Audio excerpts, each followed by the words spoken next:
just as excellent as always.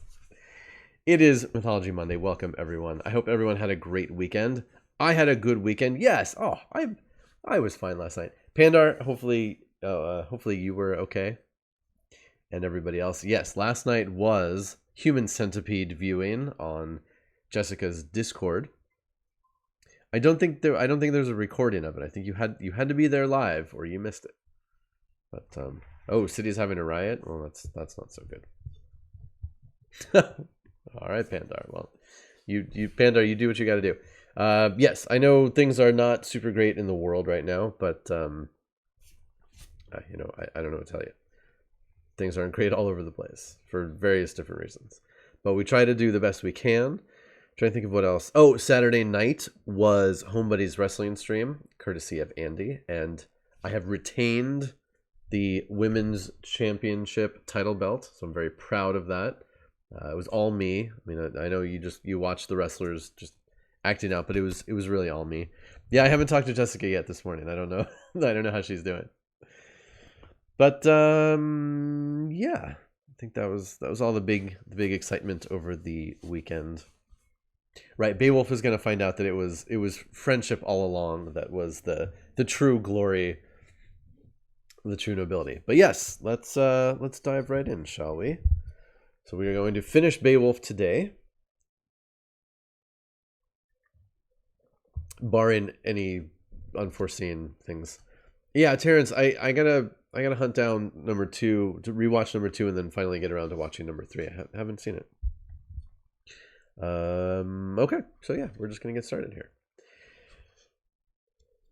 Let's see, I'm just checking to see where we were because we left off.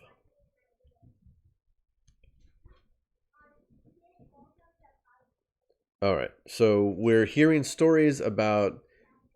So Beowulf is king, but we're getting some older tales about what had happened, how he came to be king. Beowulf talks about. Yeah, when the main guy died, and then his son wasn't going to be king, and then he said, "No, you should be king first." I'm trying to figure out where we are exactly. All right, well, we'll just jump in. All right, chapter 35, which is strangely like twice as long as all the other chapters, meaning it's 4 pages rather than 2. And then, crying his sorrow, he crawls to his bed. The world and his home hurt him with their emptiness. And so it seemed to Hrethel when Herbald was dead, and his heart swelled with grief. The murderer lived. He felt no love for him now, but nothing could help. Word, nor hand, nor sharp-honed blade, war, nor hate, battle, or blood, or law. The pain could find no relief. He could only live with it, or leave grief and life together. When he'd gone to his grave, Hathsin and Higlac, his sons, inherited everything.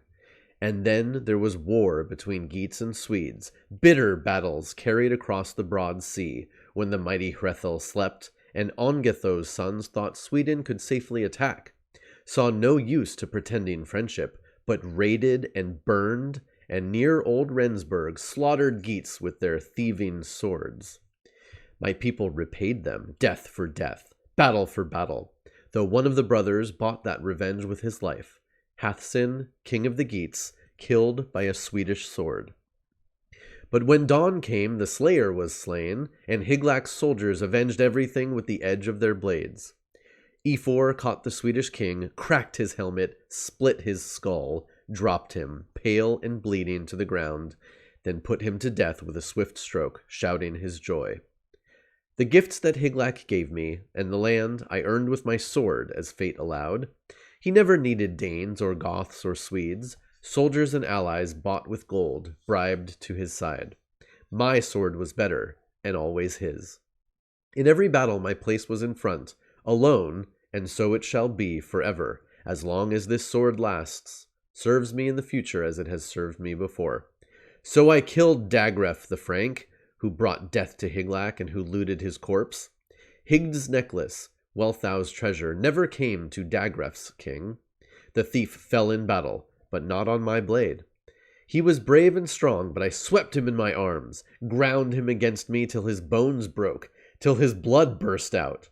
And now I shall fight for this treasure, fight with both hand and sword." And Beowulf uttered his final boast.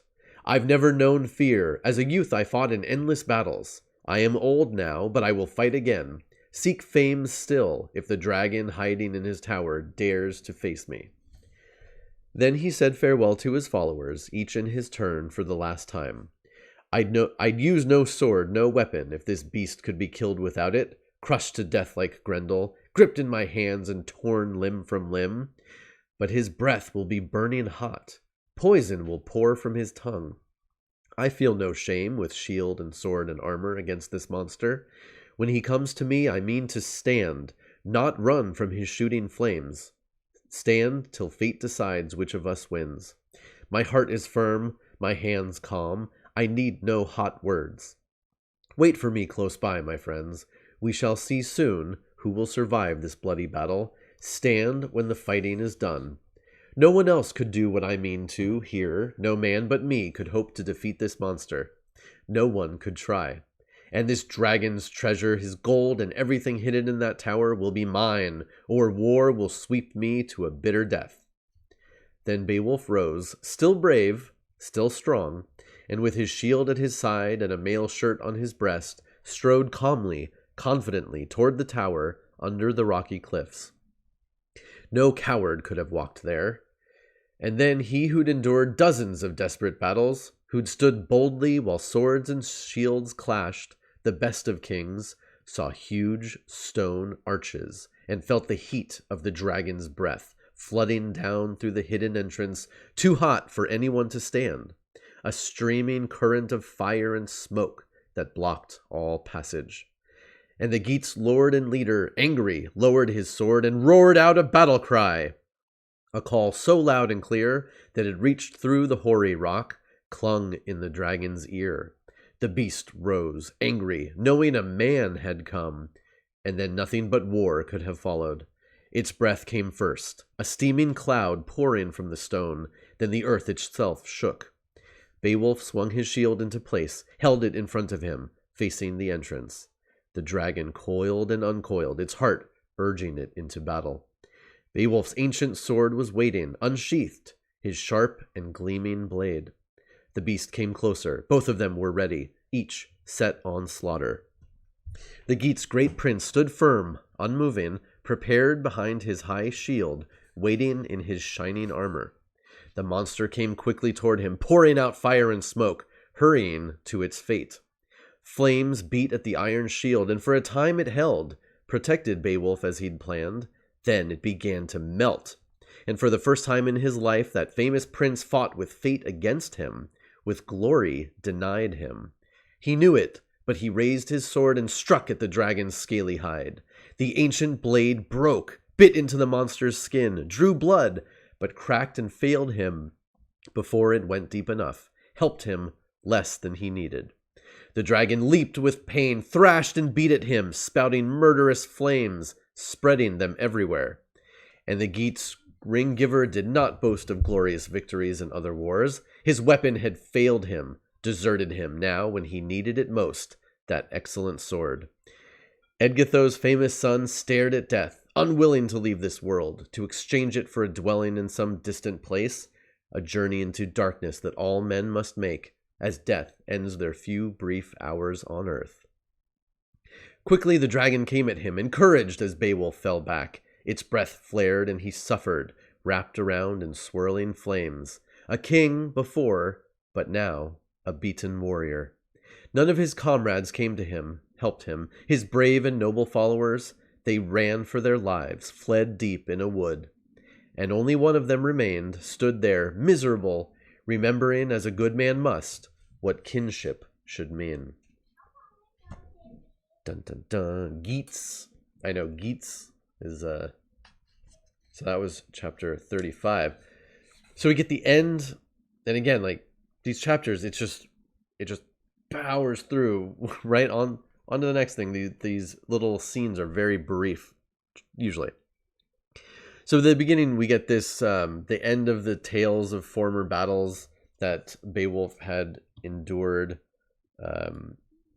with sort of the... Sorry, I hate the way this video looks. It bothers me every time I look up.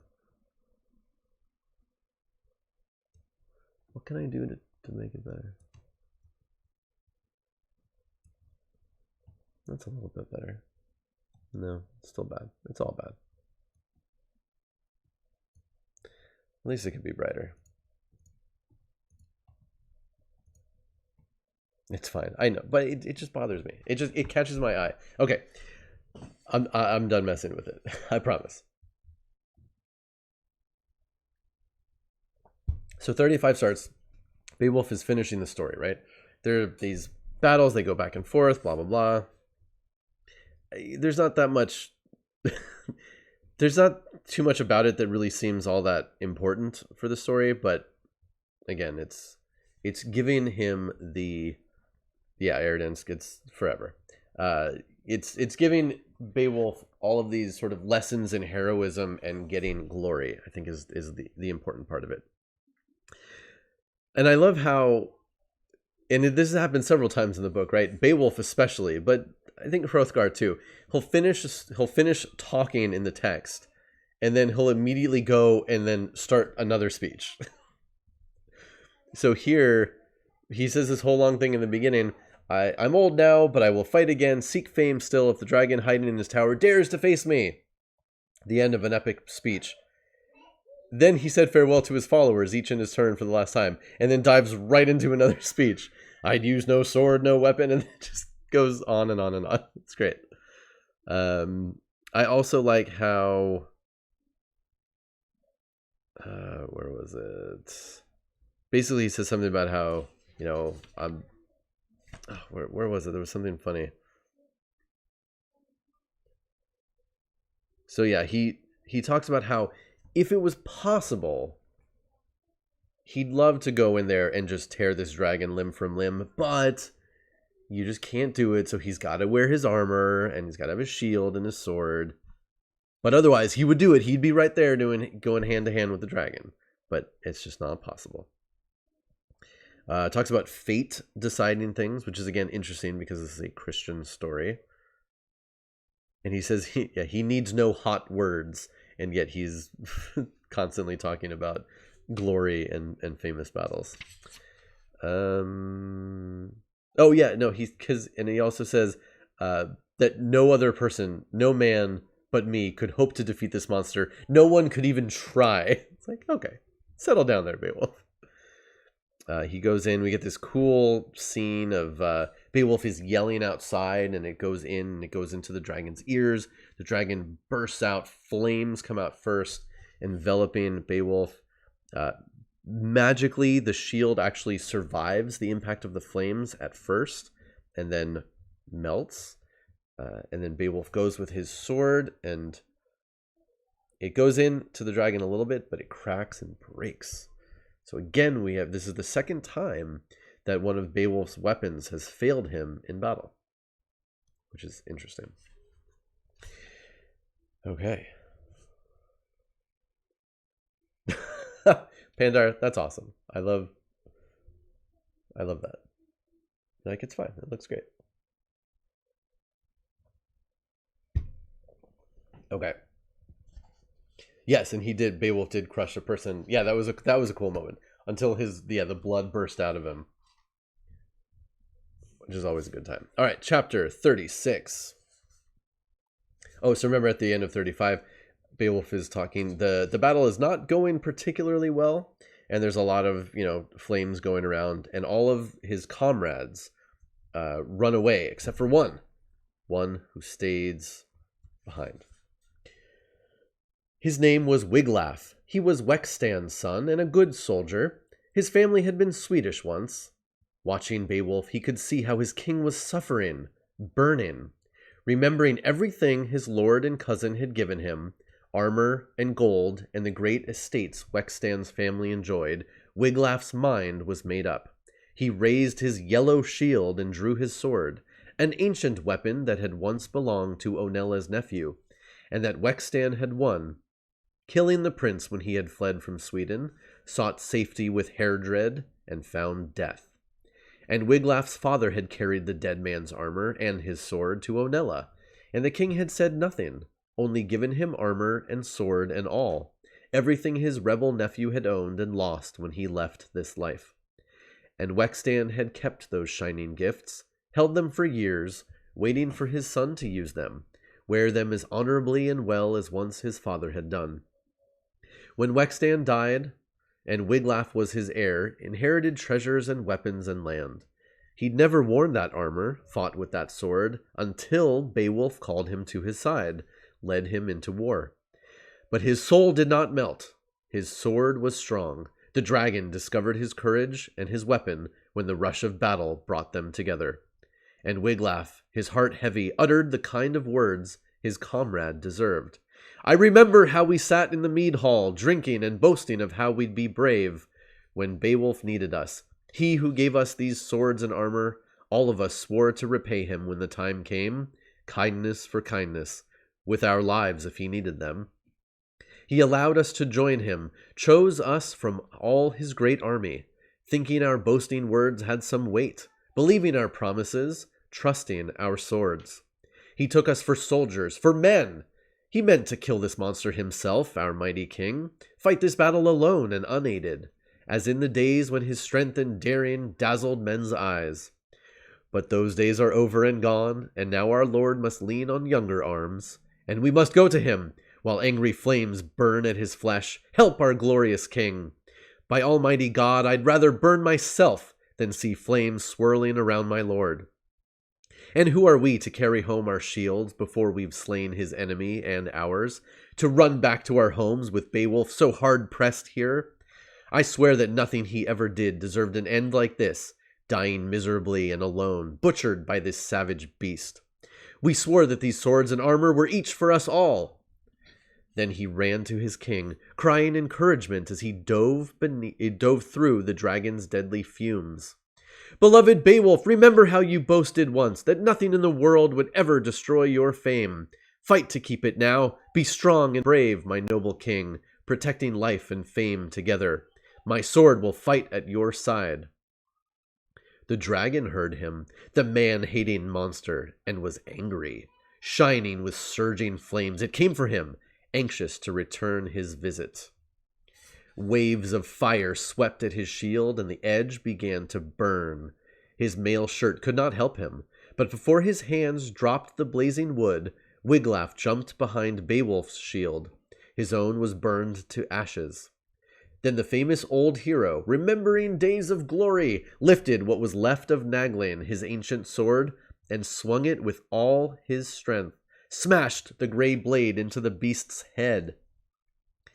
But then Naglin broke to pieces, as iron always had in Beowulf's hands. His arms were too strong. The hardest blade could not help him, the most wonderfully worked. He carried them to war, but fate had decreed that the Geats' great king would be no better for any weapon. Then the monster charged again, vomiting fire wild with pain, rushed out fierce and dreadful, its fear forgotten. Watching for its chance, it drove its tusks into Beowulf's neck. He staggered. The blood came flooding forth, fell like rain. Dun, dun, dun. So that was chapter 36. Wiglaf, he's with the only one of Beowulf's comrades to keep his strength, his courage, and his heart. Rallies, talks a little bit about his background. And then says, no, Beowulf needs me. I can't go running away. This is what we're here for. I have to help protect him. Rushes in. Poor Wiglaf only has a wooden shield, and it just completely burns up, but he manages to get to Beowulf, ducks behind Beowulf's shield just in time, and then Beowulf has the courage to attack again. And then we hear this really...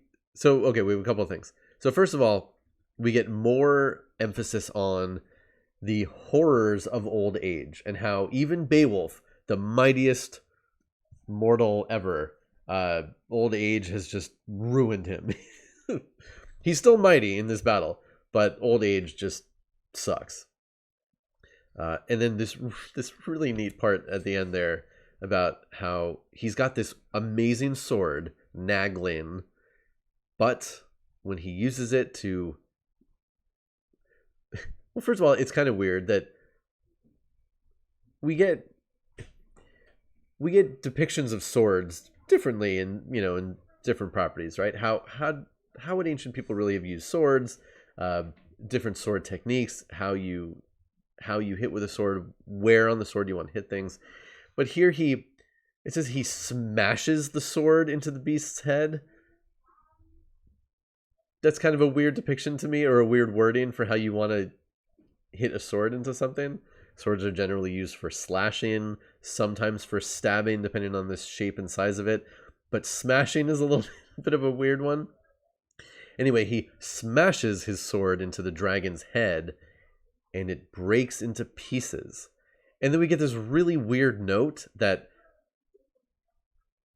iron weapons, so swords, whatever else, always break in Beowulf's hands because he's too strong and hits things too hard so that the weapons break. It's like that's not how things should be working. That's a weird note. So yes, clearly it emphasizes how strong he is, but it's kind of weird. It's almost like Beowulf should have learned how to use weapons a little bit better. I don't know. But yes, the dragon is now enraged. There's more fire, and he bites into Beowulf's neck, blood falling like rain. Dun dun dun. Blood rain. That sounds vaguely familiar, but I don't know. Okay, chapter 37. And then, when Beowulf needed him most, Wiglaf showed his courage, his strength and skill, and the boldness he was born with. Ignoring the dragon's head, he helped his lord by striking lower down. The sword sank in, his hand was burned, but the shining blade had done its work. The dragon's belching flames began to flicker and die away. And Beowulf drew his battle-sharp dagger. The blood-stained old king still knew what he was doing. Quickly he cut the beast in half, slid it apart. It fell. Their courage had killed it. Two noble cousins had joined in the dragon's death. Yet what they did, all men must do when the time comes. But the triumph was the last Beowulf would ever earn, the end of greatness and life together. The wound in his neck began to swell and grow. He could feel something stirring, burning in his veins, a stinging venom, and knew the beast's fangs had left it. He fumbled along the wall, found a slab of stone, and dropped down. Above him he saw the huge stone arches and heavy posts, holding up the roof of that giant hall. Then Wiglaf's gentle hands bathed the blood-stained prince, his glorious lord, weary of war, and loosened his helmet. Beowulf spoke. In spite of the swollen, livid wound, knowing he'd unwound his string of days on earth, seen as much as God would grant him. All worldly pleasure was gone as life would go, soon. I'd leave my armor to my son now, if God had given me an heir, a child born of my body, his life created from mine. I've worn this crown for 50 winters. No neighboring people have tried to threaten the Geats, sent soldiers against us, or talked of terror. My days have gone by as fate willed, waiting for its word to be spoken, ruling as well as I knew how, swearing no unholy oaths, seeking no lying wars. I can leave this life happy. I can die here, knowing the Lord of all life has never watched me wash my sword in blood born of my own family. Beloved Wiglaf, go, quickly, find the dragon's treasure. We've taken its life, but its gold is ours too. Hurry, bring me ancient silver, precious jewels, shining armor and gems before I die. Death will be softer, leaving life and this people I've ruled so long, if I look at this last of all prizes. Sorry, tripped over that last one a little bit. Yes, leaving life and this people I've ruled so long, if I look at this last of all prizes. So Beowulf... still fighting. Wiglaf, good good dude, jumps in, stabs the dragon lower down, burns his hand, but it successfully distracts the dragon enough that Beowulf is able to pull out a dagger and cut the thing in half, which is kind of interesting. But yeah, cuts it in half, the dragon dies, but Beowulf's neck gets swollen and livid, and it's pulsing. You can feel the venom inside infecting him, and he is about to die. He's old. We get more notes about how old he is. I've ruled for 50 years.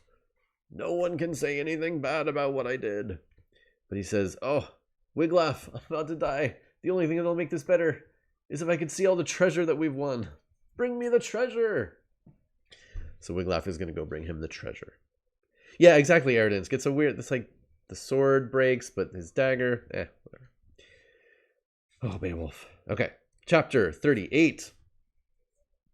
Then Wexstan's son went in as quickly as he could, did as the dying Beowulf asked, entered the inner darkness of the tower, went with his mail shirt and his sword.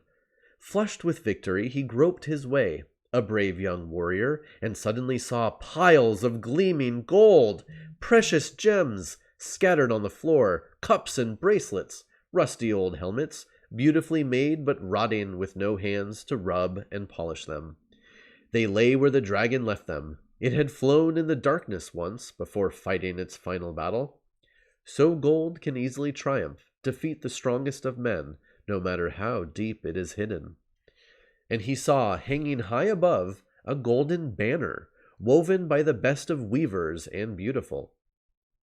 And over everything he saw a strange light shining everywhere, on walls and floor and treasure. Nothing moved. No other monsters appeared. He took what he wanted, all the treasures that pleased his eye, heavy plates and golden cups and the glorious banner, loaded his arms with all they could hold. Beowulf's dagger, his iron blade, had finished the fire-spitting terror that once protected tower and treasures alike. The gray-bearded lord of the Geats had ended those flying, burning raids forever.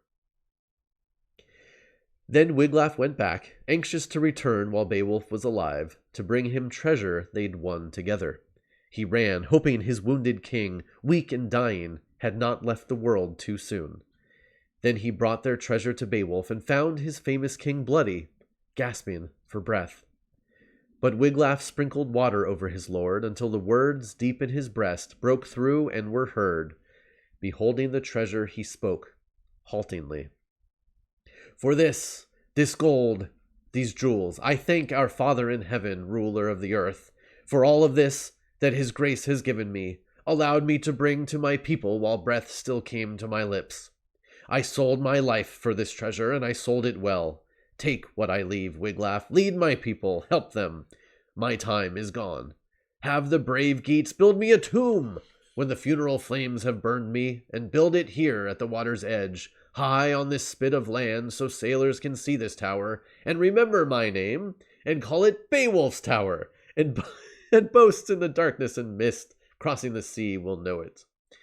Then that brave king gave the golden necklace from around his throat to Wiglaf, gave him his gold-covered helmet, and his rings, and his mail shirt, and ordered him to use them well. You're the last of all our far-flung family. Fate has swept our race away, taken warriors in their strength, and led them to the death that was waiting. And now I follow them. The old man's mouth was silent, spoke no more, had said as much as it could. He would sleep in the fire soon. His soul left his flesh, flew to glory. Yeah, lots about old dudes. Old dudes still can do some cool stuff. So Wiglaf goes and sees just all of this amazing treasure, armor and swords and... Sorry, hold on one second. Ooh, interesting. Okay. All this cool stuff. A golden banner that's really neat. Drags a bunch of it back.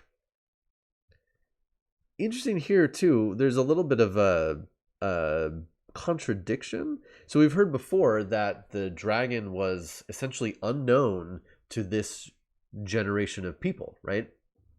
That the dragon had come across this hoard of treasure that had already been put in this rocky tower that's sealed up forever. And then the dragon just got in this hoard and just slept on it, right? But here there's this mention of Beowulf ending those flying, burning raids forever. But we never get a sense that this dragon has ever actually done that. Which is kind of interesting. But maybe in the old times it's referring to. But yes, he comes back. Beowulf is still hanging on. I'm not dead yet. And he sees all the glory and he says, yes, all of these treasures, take it back to our people. And you might as well be king while you're at it. Here's my necklace. And then, but last thing, build me a really great tomb and call it Beowulf's Tower and let everybody know so I'm like super famous even though I'm dead. Cool. And his soul left his flesh, flew to glory. Chapter 39. And then Wiglaf was left, a young warrior sadly watching his beloved king, seeing him stretched on the ground, left guarding a torn and bloody corpse. But Beowulf's killer was dead too, the coiled dragon, cut in half, cold and motionless. Men and their swords had swept it from the earth, left it lying in front of its tower, won its treasure, and it fell crashing to the ground. Cut it apart with their hammered blades, driven them deep in its belly. It would never fly through the night, glowing in the dark sky, glorying in its riches, burning and raiding. 2 warriors had shown it their strength, slain it with their swords. Not many men, no matter how strong, no matter how daring, how bold, had done as well, rushing at its venomous fangs, or even quietly entering its tower, intending to steal, but finding the treasure's guardian awake, watching and ready to greet them. Beowulf had gotten its gold, bought it with blood. Dragon and king had ended each other's days on earth. And when the battle was over, Beowulf's followers came out of the wood, cowards and traitors, knowing the dragon was dead. Hold on one second. Okay. I don't know why that keeps going off. Okay. And when the battle was over, Beowulf's followers came out of the wood, cowards and traitors, knowing the dragon was dead. Afraid while it spit its fires to fight in their lord's defense, to throw their javelins and spears, they came like shame-faced jackals, their shields in their hands, to the place where the prince lay dead, and waited for Wiglaf to speak. He was sitting near Beowulf's body, wearily sprinkling water in the dead man's face, trying to stir him. He could not. No one could have kept life in their lord's body, or turned aside the Lord's will. World and men and all move as he orders, and always have, and always will. Then Wiglaf turned and angrily told them what men without courage must hear. Wexstan's brave son stared at the traitors, his heart sorrowful, and said what he had to. I say what anyone who speaks the truth must say. Your lord gave you gifts, swords and the armor you stand in now. You sat on the mead hall benches, prince and followers, and he gave you, with open hands, helmets and mail shirts, hunted across the world for the best of weapons.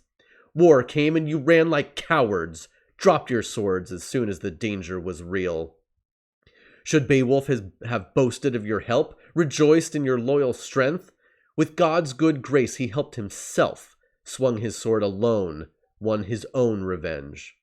The help I gave him was nothing, but all I was able to give. I went to him, knowing that nothing but Beowulf's strength could save us. And my sword was lucky, found some vital place and bled the burning flames away. Too few of his warriors remembered to come when our Lord faced death alone. And now the giving of swords, of golden rings and rich estates is over, ended for you and everyone who shares your blood. When the brave Geats hear how you bolted and ran, none of your race will have anything left but their lives. And death would be better for them all and for you than the kind of life you can lead, branded with disgrace. Exactly, Pete Wiz. Basically, you suck. Fuck you. He's like, none of you guys came in. You all ran away, you cowards and traitors. You are the worst. I also like that weird thing. So Beowulf is dead, and Wiglaf is still there. He's sort of just like, he's just dropping water on Beowulf's face. Like, wake up, wake up, wake up. No, I'm not going to wake up. I don't know, you think there might be other things he could try other than just pouring water on his face. Give me 1 second.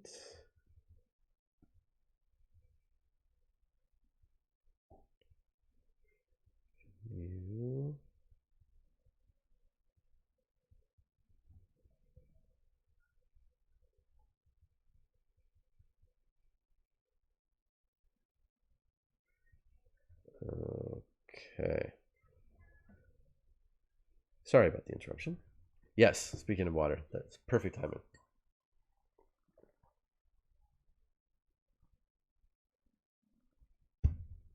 All right. We're almost done. Chapter 40. Then Wiglaf ordered a messenger to ride across the cliff to the Geats who'd waited the morning away, sadly wondering if their beloved king would return or be killed. A troop of soldiers sitting in silence and hoping for the best. Whipping his horse, the herald came to them. They crowded around and he told them everything, present and past. Our lord is dead, leader of this people. The dragon killed him, but the beast is dead too, cut in half by a dagger. Beowulf's enemy sleeps in its blood. No sword could pierce its skin, wound that monster. Wiglaf is sitting in mourning close to Beowulf's body. Wekstan's weary son, silent and sad, keeping watch for our king, there where Beowulf and the beast that killed him lie dead. And this people can expect fighting once the Franks and the Frisians have heard that our king lies dead. The news will spread quickly. Hygelac began our bitter quarrel with the Franks, raiding along their river Rhine with ships and soldiers until they attacked him with a huge army. And Hygelac was killed, the king and many of our men, mailed warriors defeated in war, beaten by numbers. He brought no treasure to the mead hall after that battle, and ever after we knew no friendship with the Franks. Nor can we expect peace from the Swedes. Everyone knows how their old king, Ungentho, killed Hathsin, caught him near a wood when our young lord went to war too soon, dared too much. The wise old Swede, always terrible in war, allowed the Geats to land and began to loot, then broke them with a lightning attack, taking back treasure and his kidnapped queen, and taking our king's life. And then he followed his beaten enemies, drove them in front of Swedish swords, until darkness dropped, and weary, lordless, they could hide in the wood. But he waited on Gentho with his massive soldiers, circled around the Geats who'd survived, who'd escaped him, calling threats and boasts at that wretched band the whole night through. In the morning he'd hang a few, he promised, to amuse the birds, then slaughter the rest. But the sun rose to the sound of Hygelac's horns and trumpets, light in that battle cry, coming together and turning sad-hearted Geats into soldiers. Hygelac had followed his people and found them. End of chapter 40. So Wiglaf sends a soldier to go talk to the rest of the Geats who are waiting for word. What has happened? And this messenger tells them. Interestingly, he notes that he says the dragon is dead, cut in half by a dagger, and then immediately says no sword could pierce its skin, wound that monster, which is odd because he literally just said a sword, a dagger, a weapon, cut it in half. But and then we get this story about how basically Beowulf's dead. That's going to mean trouble because our people have a lot of enemies around, and they might be coming after us now that they hear that Beowulf is dead. And it goes back into these old stories with the Swedes and the Frisians and all these other people. They made a lot of enemies. That's true. A dagger is no sword. But we also just read that Wiglaf stabbed the dragon with his sword. So a little bit of a I don't know, incongruity. Okay, chapter 41, continuing on with this story about the Swedes. Then blood was everywhere, 2 bands of Geats falling on the Swedes, men fighting on all sides, butchering each other. Sadly, Ongentho ordered his soldiers back to the high ground where he'd built a fortress. He'd heard of Higlak, knew his boldness and strength.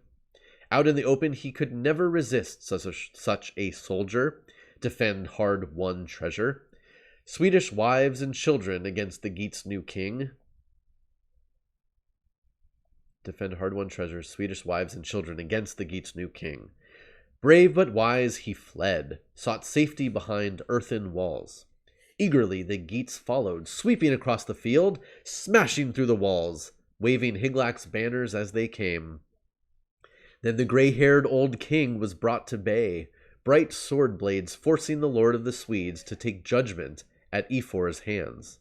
Efor's brother, Wolf, raised his weapon first, swung it angrily at the fierce old king, cracked his helmet. Blood seeped through his hair. But the brave old Swede felt no fear. He quickly returned a better blow than he'd gotten, faced toward Wolf and struck him savagely. And Efor's bold brother was staggered, half raised his sword, but only dropped it to the ground. Ongentho's blade had cut through his helmet, his head spouted blood, and slowly he fell. The wound was deep, but death was not due so soon. Fate let him recover, live on.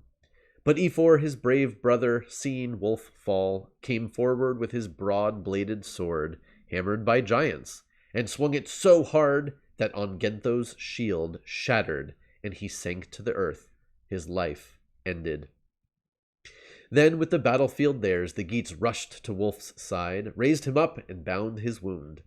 Wolf's brother stripped the old Swede, took his iron mail shirt, his hilted sword and his helmet, and all his ancient war gear, and brought them to Higlak, his new lord. The king welcomed him, warmly thanked him for his gifts, and promised, there where everyone could hear, that as soon as he sat in his mead hall again, Efor and Wolf would have treasure heaped in their battle-hard hands. He'd repay them their bravery with wealth, give them gold and lands and silver rings, rich rewards for the glorious deeds they'd done with their swords. The Geats agreed, and to prove Efor's grace in his eyes, Higlak swore he'd give him his only daughter. These are the quarrels, the hatreds, the feuds that will bring us battles, force us into war with the Swedes, as soon as they've learned how our lord is dead. Know that the Geats are leaderless, have lost the best of kings, Beowulf, he who held our enemies away, kept land and treasure intact, who saved Hrothgar and the Danes, he who lived all his long life bravely. Then let us go to him. Hurry to our glorious lord, behold him lifeless, and quickly carry him to the flames. The fire must melt more than his bones, more than his share of treasure. Give it all of this golden pile, this terrible uncounted heap of cups and rings, bought with his blood. Burn it to ashes, to nothingness. No one living should enjoy these jewels, no beautiful women wear them, gleaming and golden from their necks, but walk instead, sad and alone, in 100 foreign lands, their laughter gone forever, as Beowulf's has gone, his pleasure and his joy. Spears shall be lifted, many cold mornings, lifted and thrown, and warriors shall waken to no harp's bright call, but the croak of the dark black raven, ready to welcome the dead, anxious to tell the eagle how he stuffed his craw with corpses, filled his belly even faster than the wolves. And so the messenger spoke, a brave man on an ugly errand, telling only the truth. Then the warriors rose, walked slowly down the cliff, stared at those wonderful sights, stood weeping as they saw Beowulf dead on the sand, their bold ring-giver resting in his last bed. He'd reached the end of his days, their mighty war king, the great lord of the Geats, gone to a glorious death. But they saw the dragon first, stretched in front of its tower, a strange, scaly beast, gleaming a dozen colors, dulled and scorched in its own heat. From end to end, 50 feet, it had flown in the silent darkness, a swift traveler, tasting the air, then gliding down to its den. Death held it in its hands. It would guard no caves, no towers, keep no treasures like cups, the precious plates spread where it lay, silver and brass, encrusted and rotting, eaten away as though buried in the earth for 1,000 winters. And all this ancient hoard, huge and golden, was wound around with a spell. No man could enter the tower, open hidden doors, unless the Lord of Victories, he who watches over men, Almighty God himself, was moved to let him enter, and him alone. Okay, so let's see what's going on here, because there are a couple of interesting things in chapter 41. So again, we get the end of explaining the origin stories of the Geats and the Swedes, and it's long and it's complicated. There are a bunch of names, and it really doesn't matter all that much. Except, again, the point of it all is that, yeah, the Geats are great warriors, but they got a lot of enemies. There are a lot of other people who are not too happy with them, and it could be a problem now that Beowulf is dead. We also hear about more great old kings doing glorious things, because, again, old men are cool in this book. Definitely a point here. And then everybody comes and they sees Beowulf is dead, and they see this dragon, like, holy shit, look at this dragon. Dragon is 50 feet long, which is sizable, right? From end to end, 50 feet. And then we get this, it's multicolored. There's a sort of, a lot of the treasure that's out there has deteriorated because of old age. And at the very end, we hear about there's a spell on the tower that only somebody who's approved by God could go into it. Which, again, a little odd, not exactly what we've heard before, somewhat contradictory, possibly. Earlier, the slave kind of just wandered in accidentally, which does not seem to jive with what it's saying here so much, but we're going to get more about that in the next chapter here, in chapter 42. Yeah, and the raven boasts to the eagle that it's getting to eat all these dead bodies.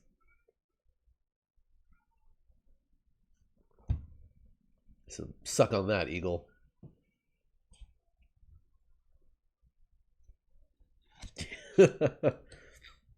Yeah, definitely a theme about old men can still do cool stuff. You young whippersnappers. All right. Chapter 42. Hiding that treasure deep in its tower, as the dragon had done, broke God's law and brought it no good. Guarding its stolen wealth, it killed Wiglaf's king, but was punished with death. Who knows when princes and their soldiers, the bravest and strongest of men, are destined to die, their time ended, their homes, their halls empty and still? So Beowulf sought out the dragon, dared it into battle, but could never know what God had decreed, or that death would come to him, or why. So the spell was solemnly laid by men long dead. It was meant to last till the day of judgment. Whoever stole their jewels, their gold, would be cursed with the flames of hell, heaped high with sin and guilt, if greed was what brought him. God alone could break their magic, open his grace to man. Then Wiglaf spoke, Wexstan's son. How often an entire country suffers on one man's account? That time has come to us. We tried to counsel our beloved king, our shield and protection, show him danger, urge him to leave the dragon in the dark tower it had lain in so long, live there till the end of the world. Fate and his will were too strong. Everyone knows the treasure his life bought, but Beowulf was worth more than this gold, and the gift is a harsh one. I've seen it all, been in the towers where the jewels and armor were hidden. allowed to behold them once war and its terror were done. I gathered them up, gold and silver, filled my arms as full as I could, and quickly carried them back to my king. He lay right here, still alive, still sure in mind and tongue. He spoke sadly, said I should greet you, ask that after you'd burned his body, you bring his ashes here. Make this the tallest of towers, and his tomb as great and lasting as his fame, when Beowulf himself walked the earth, and no man living could match him. Come, let us enter the tower, see the dragon's marvelous treasure one last time. I'll lead the way, take you close to that heap of curious jewels and rings and gold. Let the pyre be ready and high. As soon as we've seen the dragon's hoard, we will carry our beloved king, our leader and lord, where he'll lie forever in God's keeping. Then Wiglaf commanded the wealthiest Geats, brave warriors and owners of land, leaders of his people, to bring wood for Beowulf's funeral. Now the fire must feed on his body. Flames grow weary and black with him who endured arrows falling in iron showers, feathered shafts, barbed and sharp, shot through linden shields, storms of eager arrowheads dropping. And Wextan's wise son took 7 of the noblest Geats, led them together down the tunnel, deep into the dragon's tower. The one in front had a torch, held it high in his hands. The best of Beowulf's followers entered behind that gleaming flame. Seeing gold and silver rotting on the ground, with no one to guard it, the Geats were not troubled with scruples or fears, but quickly gathered up treasure and carried it out of the tower. And they rolled the dragon down to the cliff and dropped it over. Let the ocean take it, the tide sweep it away. Then silver and gold and precious jewels were put on a wagon with Beowulf's body, and brought down to the jutting sand where the pyre waited. Yeah. End of chapter 42. So yeah, interesting this spell that was cast over the treasure. Because here we see that it was put there by men. So the spell was solemnly laid by men long dead. So those ancient guardians of that prior human race, they cast the spell, but God is part of that spell, and basically the spell is that nobody can go in unless God lets them, which is kind of weird. Yeah. So they're going to go in, led by Wiglaf, to get some treasure out, and then say goodbye. Say goodbye to Beowulf. Poor Beowulf. Finally, chapter 43.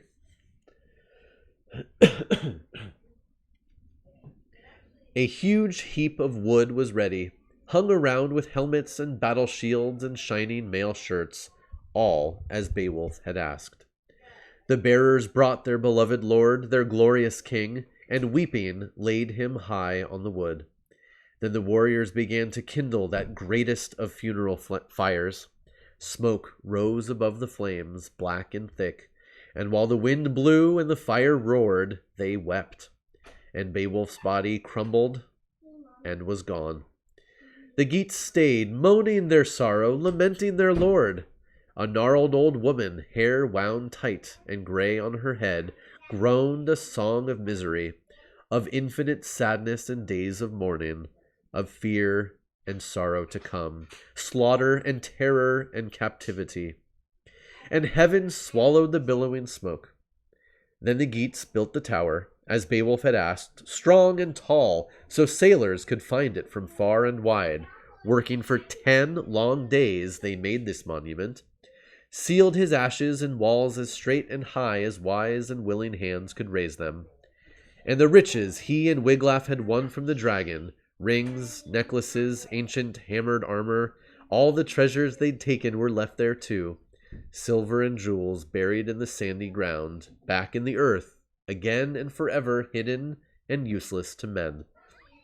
And then 12 of the bravest Geats rode their horses around the tower, telling their sorrow, telling stories of their dead king and his greatness, his glory. praising him for heroic deeds, for a life as noble as his name.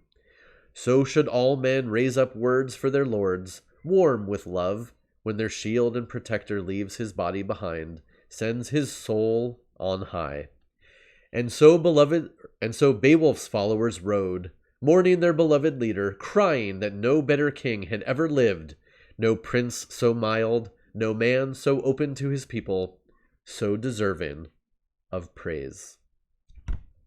The end. Dun, dun, dun. Yeah.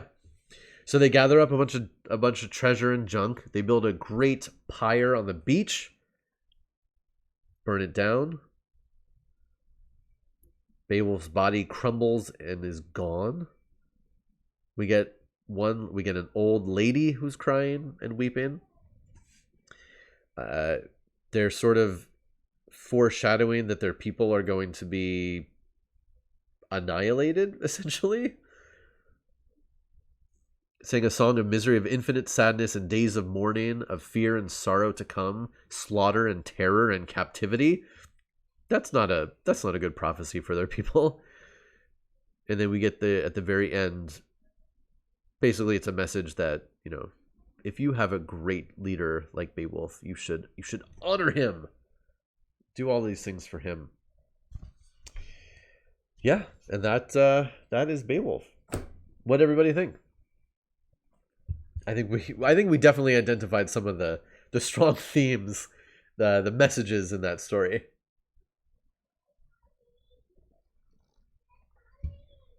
What was that awful old movie, or that movie about what was it, John Travolta and the other old dudes who become like a motorcycle gang? Like, old dudes can still be cool.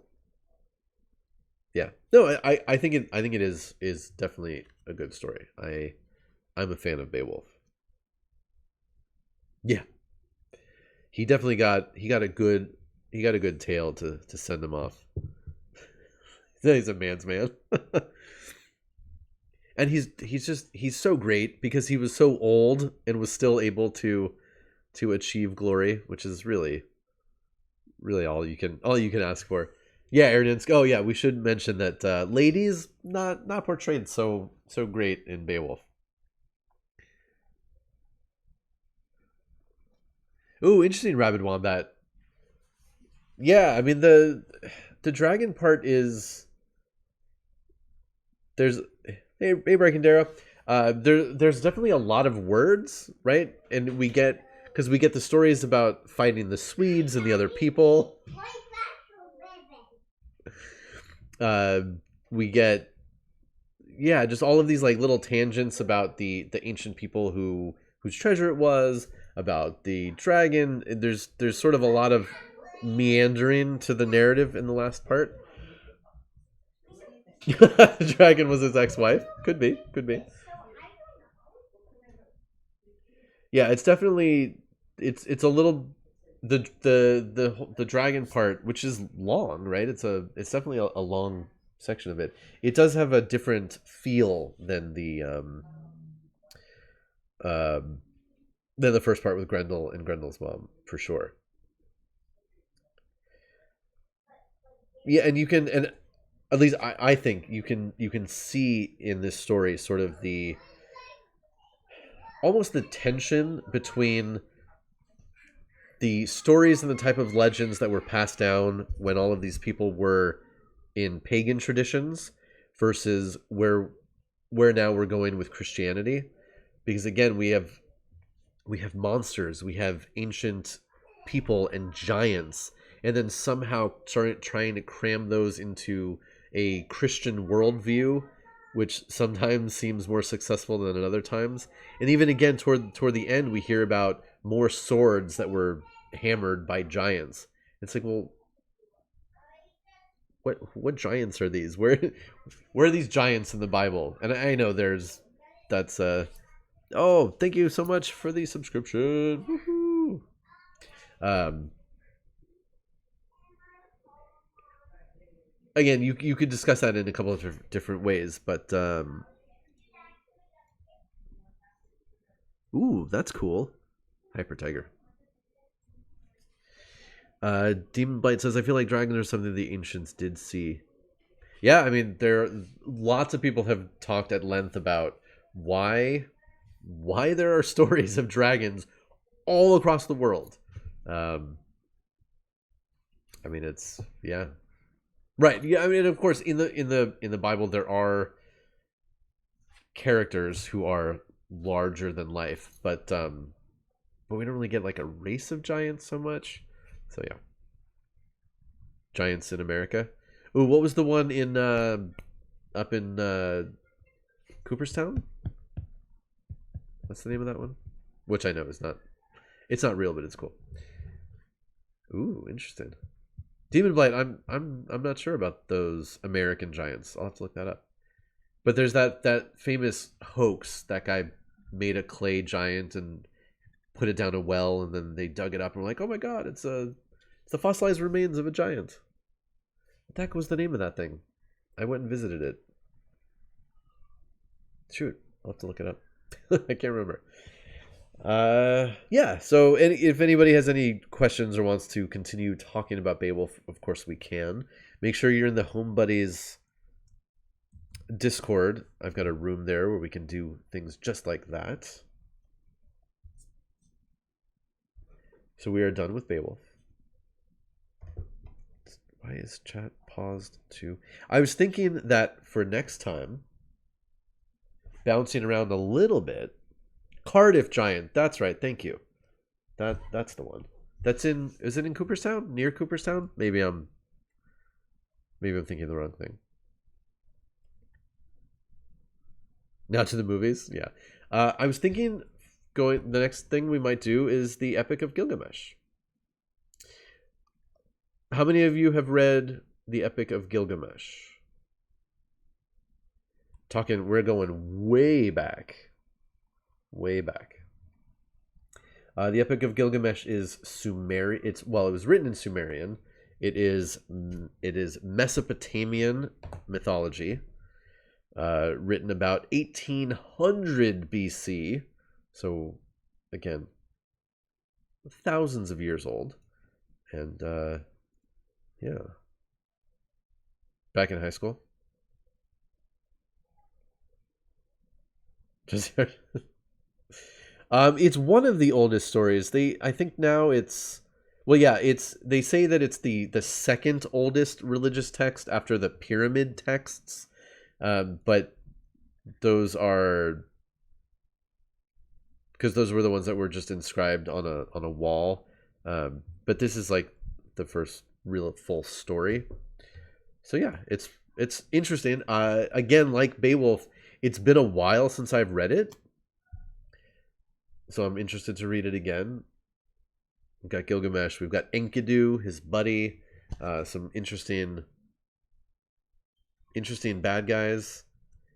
Ooh, and I didn't plan this, but this also has some very strong things to say about old age. Totally not consciously a theme in the things that I'm doing these days. so there you go. But yeah, this should be cool, and I think I'll read this as well. It's not super long. We'll start off and we'll see how it goes. There might be places I can skip over, but we'll start out and we'll try it. But I'm excited. I remember really liking this when I've read it before. Like I said, it's been a while, so I think this would be a cool one to read, and we can talk about other kinds of mythologies going way back. Catching up. Yes, the Cardiff Giant. Cardiff Giant is really cool. If you have never heard of it, just do the Wikipedia. But basically, yeah, they thought it was this giant fossilized remains of the giant, but it was a hoax. It's a known hoax. And yeah, I got a T-shirt there many years ago. Robert, 8'11". That is really tall. Crazy.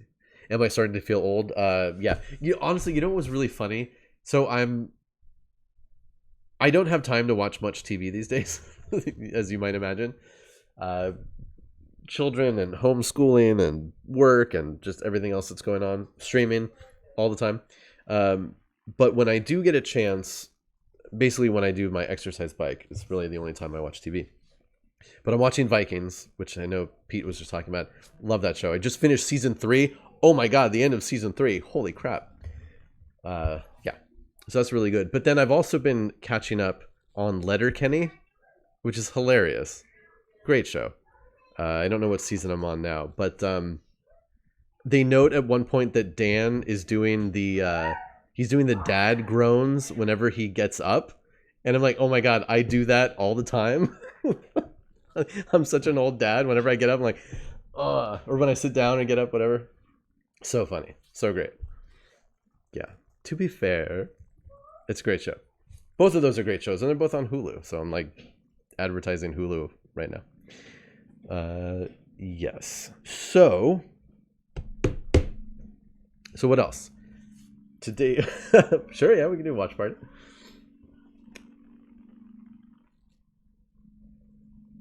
Yeah, Pete, but I'm sure I understand, and that's a bummer that you don't have Letterkenny. But I bet your version of Vikings is unedited, unlike mine. Boo. Unless I go buy some crazy Blu-ray version or import it or steal it online somehow. But I'm just watching it on Hulu. It's edited. It's a bummer.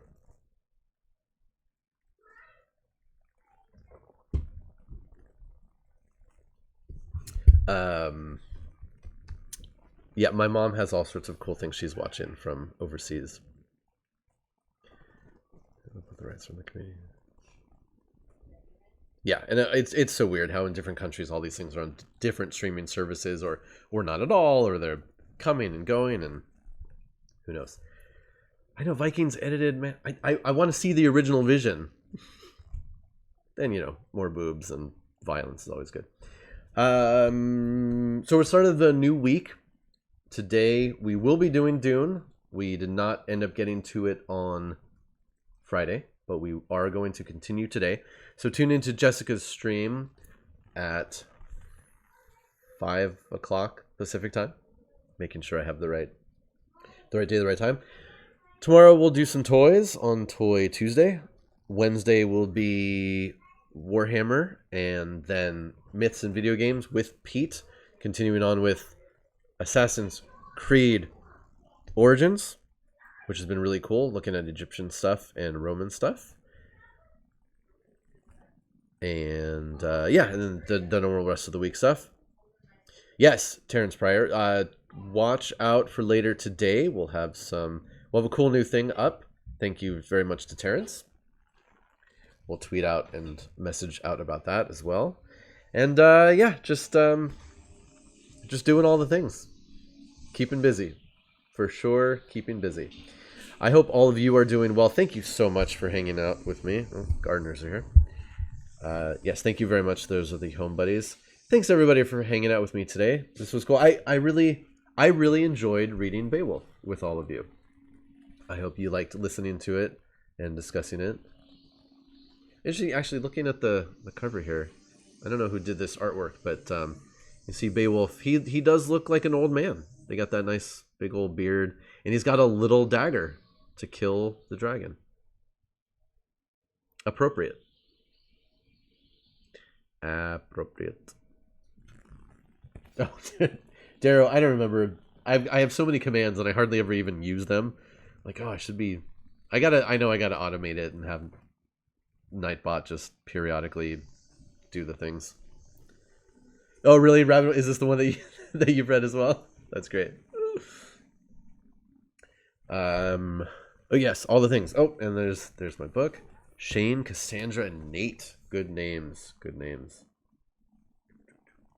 So yeah, usual book stuff. You can get it anywhere books are sold. If you have a chance and if you've read the book, drop a review in Amazon. That would be greatly appreciated. But yeah, like I said, otherwise, I hope all of you are doing well and have a good week. And yeah, Rabbit Wombat. I know that's the custodians they're a very specific type of people, but I'm sure you'll be able to find some. Oh, Aridance, I'm sorry. But hopefully they'll be there soon. Yeah, that's all I got. Let me see if anybody else is on that we should toss this over to. Bringing up Twitch. The unicorn command's still in there? That's awesome. Do the unicorn name.